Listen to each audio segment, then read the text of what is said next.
इसमें भगवान श्री कृष्ण ने अर्जुन को कर्म और ज्ञान के संबंध में उपदेश दिया है। यह अध्याय कर्म और ज्ञान के संतुलन के महत्व पर आधारित है। भगवान श्री कृष्ण ने इस अध्याय में ये स्पष्ट किया कि जब कर्मों को सही ज्ञान और समर्पण के साथ किया जाता है तो वे आत्मा के उत्थान का कारण बनते हैं।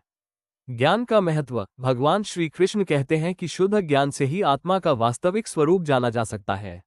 ये ज्ञान मनुष्य को आत्मज्ञान और परमात्मा के साथ जुड़ने का मार्ग दिखाता है। ज्ञान बिना कर्म नहीं हो सकता और कर्म बिना ज्ञान के उद्देश्यहीन होते हैं। कर्म और योग। भगवान श्री कृष्ण कर्म को योग से जोड़ते हुए कहते हैं कि कर्म का सही प्रकार वही है जो निष्काम भाव से किया जाए। कर्म करने का उद्देश्य आत्म उद्धार होना चाहिए, न कि व्यक्तिगत लाभ। जो व्यक्ति बिना किसी इच्छाओं के अपने कर्तव्यों का पालन करता है वो योगी कहलाता है।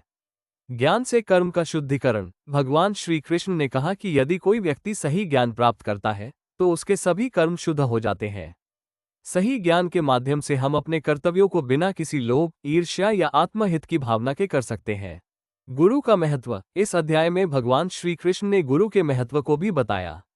उन्होंने अर्जुन से कहा कि जो शिष्य अपने गुरु से सही ज्ञान प्राप्त करता है वही सच्चा योगी बन सकता है। आध्यात्मिक ज्ञान की शक्ति। भगवान ने ये भी कहा कि आत्मज्ञान से व्यक्ति का चित्त शुद्ध होता है और वह जीवन के कठिन रास्तों को आसानी से पार कर सकता है।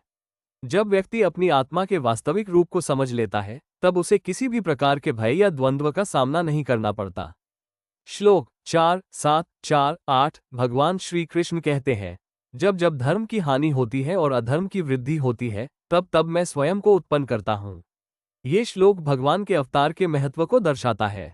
जब संसार में धर्म का संचार कम होता है और अधर्म बढ़ता है तब भगवान पृथ्वी पर अवतरित होते हैं। श्लोक 4:34 ज्ञान को प्राप्त करने के लिए विनम्रता से गुरु से शिक्षा प्राप्त करो। इस श्लोक में भगवान श्री कृष्ण शिष्य को गुरु के पास जाकर ज्ञान प्राप्त करने की सलाह देते हैं। श्लोक 4:9 जो व्यक्ति इस दिव्य ज्ञान को प्राप्त करता है वो जन्म मृत्यु के बंधनों से मुक्त हो जाता है। ये श्लोक आत्मज्ञान के द्वारा आत्मा के उद्धार की शक्ति को स्पष्ट करता है। इस अध्याय में भगवान श्री कृष्ण ने अर्जुन को बताया कि ज्ञान और कर्म को एक साथ मिलाकर निष्काम भाव से करना चाहिए। ज्ञान से ही व्यक्ति अपने कर्मों को शुद्ध कर सकता है और सही मार्ग पर चल सकता है। कर्म को आत्मसिद्धि और परमात्मा के साथ जुड़ने के लिए किया जाना चाहिए, न कि केवल भौतिक लाभ के लिए। यह अध्याय जीवन के उद्देश्य, कर्मों की सच्ची प्रकृति और परमात्मा के साथ जुड़ने के मार्ग को समझाने में अत्यंत महत्वपूर्ण है।